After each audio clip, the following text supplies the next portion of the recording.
En muchos casos, los seminarios son absolutamente esenciales. Los institutos bíblicos pueden ser una gran bendición, pero si eres pastor debes saber esto. La responsabilidad recae en ti y en tu congregación para identificar a aquellos hombres que tienen un llamado en sus vidas y en ayudar y supervisar su instrucción incluso cuando están en el seminario, para determinar tras doquimazo un examen real no solo de teología, sino también de carácter, que están aptos para pastorado y pueden ser enviados. Esta es una responsabilidad de los pastores de la Iglesia. He escrito que los seminarios han tenido una responsabilidad que no les pertenece, pues los ancianos no han llevado a cabo la responsabilidad que les compete. Si envían a un joven a un seminario lejano, son igualmente responsables de su formación, su piedad y de su protección. Si él queda bajo el cuidado de una iglesia local en aquella zona, debería ser después de que los ancianos, sus ancianos, hayan hecho una investigación cuidadosa y se hayan comunicado con esa iglesia. Pueden decir, estamos aquí para hablar sobre la Gran Comisión. Lo que hay que entender es que el hecho de que muchas de estas cosas no se hacen es la razón por lo que tenemos tantos problemas en la Gran Comisión. Nunca olviden que las misiones tienen que ver con la eclesiología. Ahora, aquí está la gran pregunta. ¿Qué es un misionero? Bueno, un misionero es un misionero. Esa es una falacia lógica. No puedes hacer eso. Missionary. Well, you know, a missionary is a missionary. Well, that's a logical fallacy. You can't do that. ¿Qué es un misionero? Piénsalo. Aquellos de ustedes que se preocupan por las misiones, ¿cuántas horas incontables pasaron en la Biblia tratando de definir ese término? Permítame leer el término misionero. No aparece en ninguna de las principales traducciones de la escritura al inglés, ni en otro idioma que yo sepa. Aunque esto no necesariamente hace que el término no sea bíblico, si plantea una pregunta muy importante. ¿Qué es un misionero? Proverbios dice que en todo lo que obtengas adquiere sabiduría. La gente pasa años capacitándose sobre las misiones y cuando les pregunto qué es un misionero, no puedo definirlo. Ahora quiero que piensen en lo difícil que es esto, en lo difícil que es. Permítanme decirles algunas cosas. La necesidad absoluta de que establezcamos una definición bíblica del término misionero debería ser evidente para todos. Pero permítanme decirles algunas cosas. El término pastor lo puedes encontrar en griego, lo puedes encontrar en los pastores de Israel, en el Antiguo Testamento, específicamente en Ezequiel y otros lugares. Tenemos muchos versos sobre el significado de un pastor y lo que se supone que debe hacer. Permítame hacerles una pregunta. ¿Cuántos pastores han leído cada uno de esos textos sobre qué significa ser un pastor? ¿Cómo se espera que sea su carácter? ¿Qué se supone que debe hacer en la iglesia? ¿Cuántos han hecho eso? Muy pocos. Hablamos de escritura, escritura, escritura, que es inerrante, inerrante, inerrante, pero ¿la usas como algo suficiente? ¿Has definido tu ministerio a través de ella? Tuve que predicar hace años en una conferencia de adoración, con todos estos líderes de adoración. ¿Por qué estoy aquí?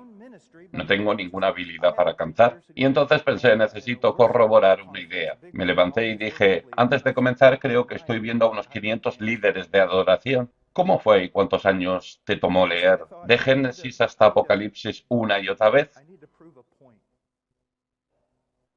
Extraer cada texto sobre la adoración, formar tu doctrina de adoración, consolidar todo ello y comenzar a practicarla. ¿Cuántos años tardaste en hacerlo? Y pude verlos allí. Yo no hice eso.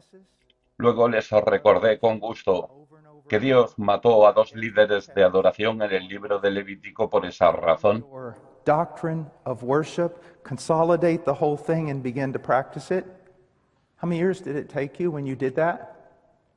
And I could see them, they're going, I didn't do that.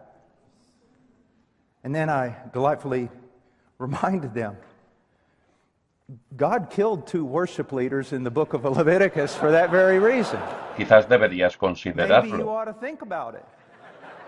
Ahora piensen en eso. Bueno, adoración. Sí, es algo importante. Pero considéralo, pastor, permítame hacerte una pregunta. ¿Has leído desde Génesis hasta Apocalipsis? ¿Has analizado cada texto que usa la palabra pastor, ministro, anciano o lo que sea? ¿Has considerado y anotado todas las responsabilidades? ¿Todas las características las has anotado? Has dicho, está bien, ¿dónde estoy? ¿No creen que eso es supervisar? ¿Entienden cómo podemos tener todo el aprendizaje y no adquirir lo que realmente necesitamos? Dije todo eso para decir lo siguiente. Eso es con una palabra que en realidad está en la Biblia. Misionero no está en la Biblia. Entonces, si vemos toda esta confusión entre los pastores, sin embargo, los pastores tienen todos estos textos. Entonces ahora podemos entender por qué hay tanta confusión sobre qué es un misionero, ¿no? Ahora, ¿qué es un misionero? Bueno, el término misionero proviene del latín missionarius, del verbo mittere. Y para que lo sepan, la mayoría de los estudiosos creen que el término fue utilizado por primera vez por los misioneros jesuitas, que fueron enviados al norte de Europa para detener la reforma. The term was first used by Jesuit missionaries who were sent to Northern Europe in order to stop the Reformation. ¿Qué es un missionarius? Está en latín. ¿La traducción latina de qué? De una palabra griega. ¿Cuál es la palabra griega? Apóstolos, apóstol. Me causa gracia. Porque ustedes critican a los pentecostales y sus apóstoles, y cada vez que dices misionero, estás diciendo apóstol. Apostolos. Apostle. I think it's funny, all you guys, you're railing on the Pentecostals with their apostles and stuff, and every time you say missionary, you're saying apostle. Mitere es apostelo, enviar. Cuando dices misionero estás diciendo apóstol. Entonces, ¿qué es un misionero? ¿Qué es un misionero? Es sorprendente que cuando llegas al término apóstol y escuchas a un estudioso escribir o hablar de ello, siempre comienza con, en el mundo griego romano el término apóstol significa alguien enviado con autoridad. Pero aquí está el problema. ¿Creemos realmente que la definición de Señor viene del mundo greco-romano? ¿Es eso lo que hizo? No, sino del Antiguo Testamento.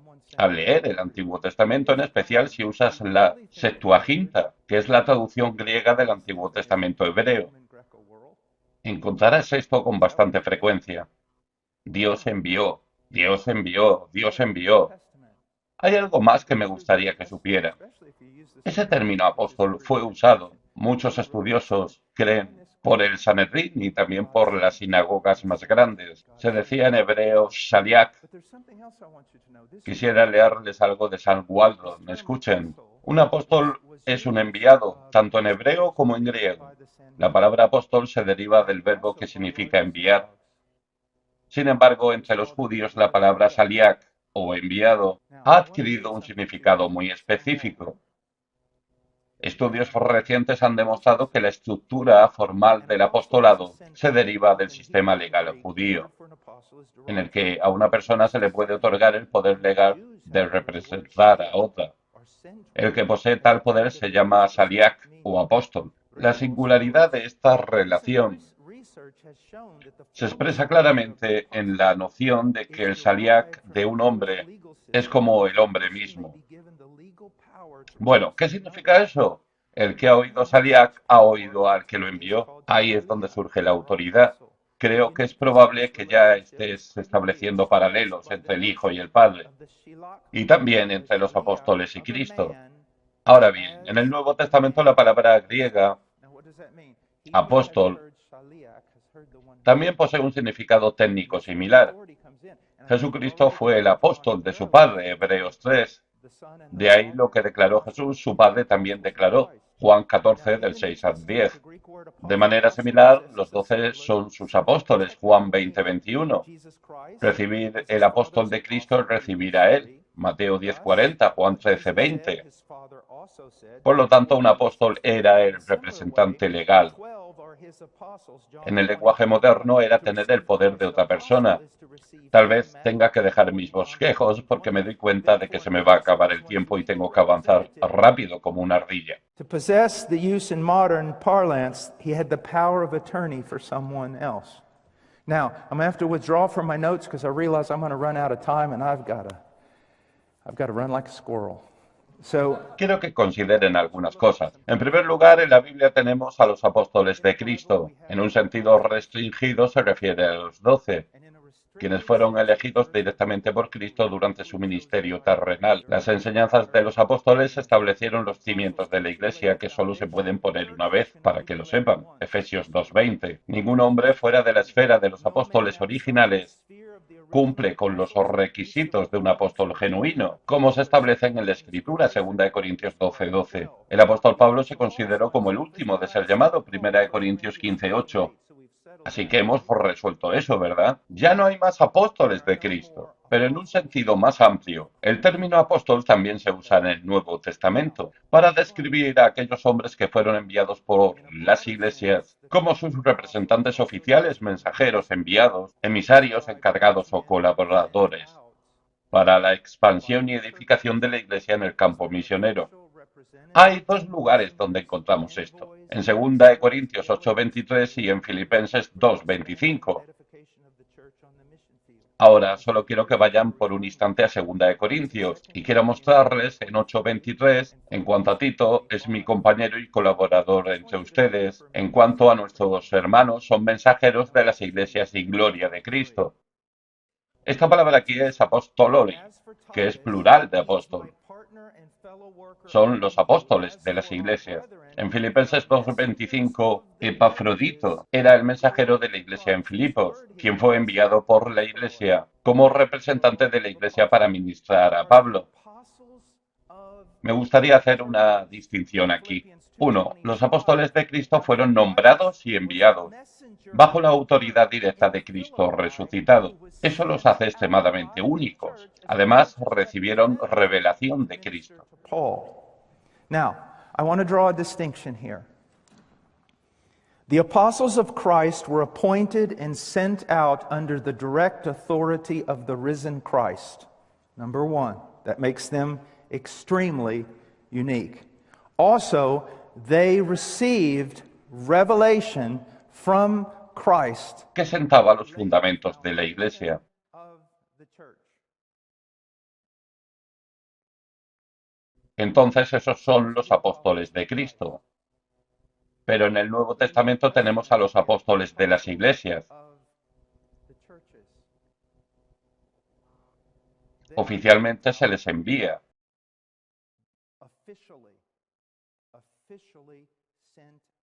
Es algo oficial y técnico. Es algo muy importante. Son enviados por la iglesia como enviados, emisarios, mensajeros de la iglesia, para entregar la revelación que de una vez para siempre a los santos a través de los apóstoles de Cristo. Entonces, ¿qué es un misionero? Un misionero es una persona que ha sido probada y examinada por la iglesia de tener un carácter, la calidad y la doctrina necesaria y es enviada por esa iglesia bíblica para plantar una iglesia de fe similar o para hacer cualquier cosa que esa iglesia lo ha mandado a hacer. Creo que esto significa ser un misionero.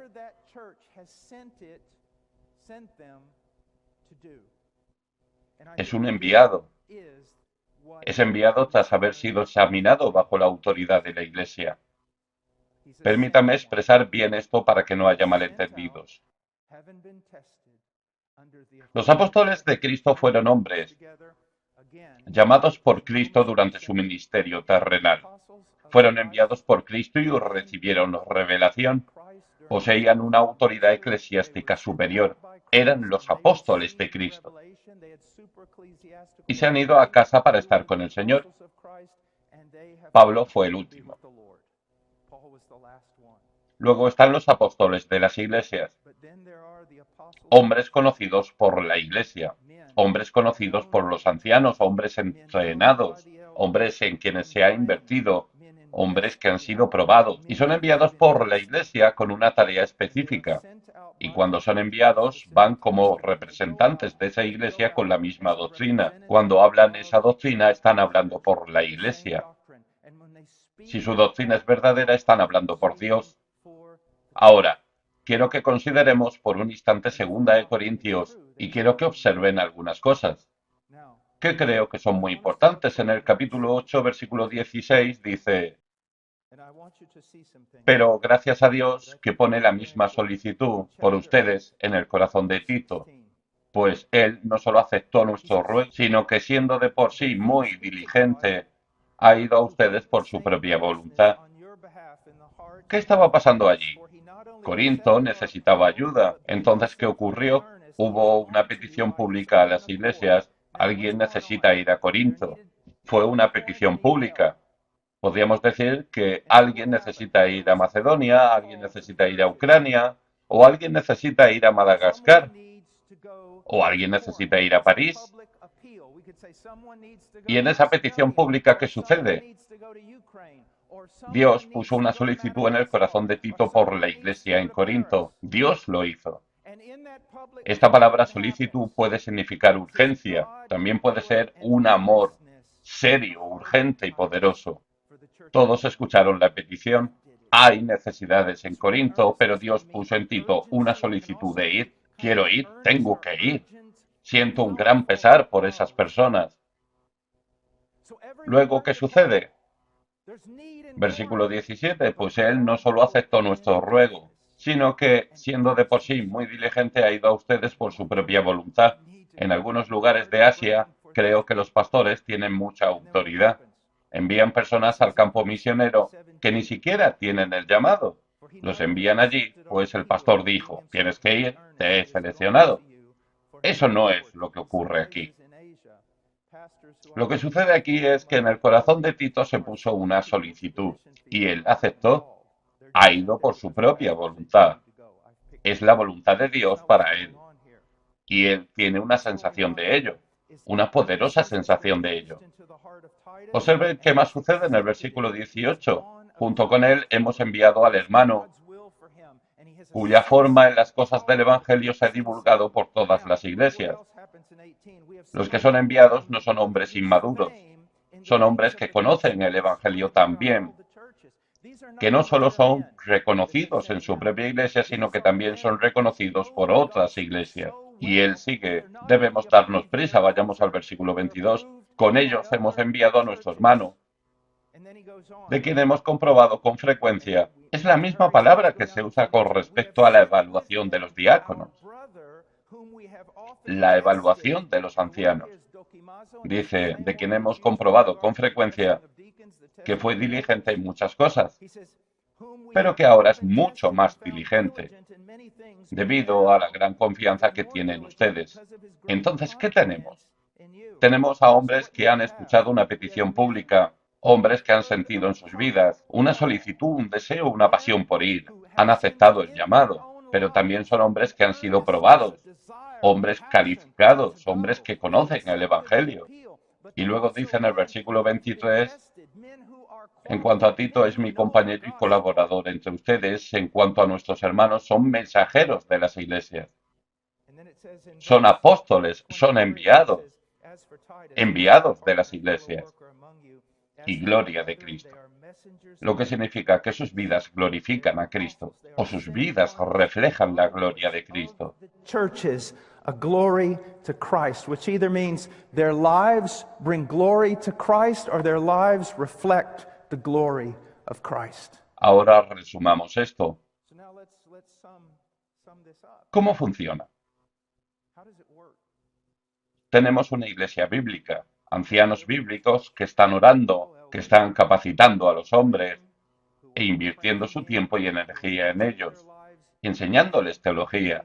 Tal vez algunos de estos hombres estén en algún tipo de capacitación en línea, en un seminario, o tal vez dejen la iglesia por un tiempo para capacitarse, pero todavía están bajo el cuidado de esa iglesia y reciben su formación en otro lugar piadoso, un seminario o un instituto, y sienten el llamado. Enviémoslos, ya que tienen excelentes calificaciones en toda su formación en el seminario.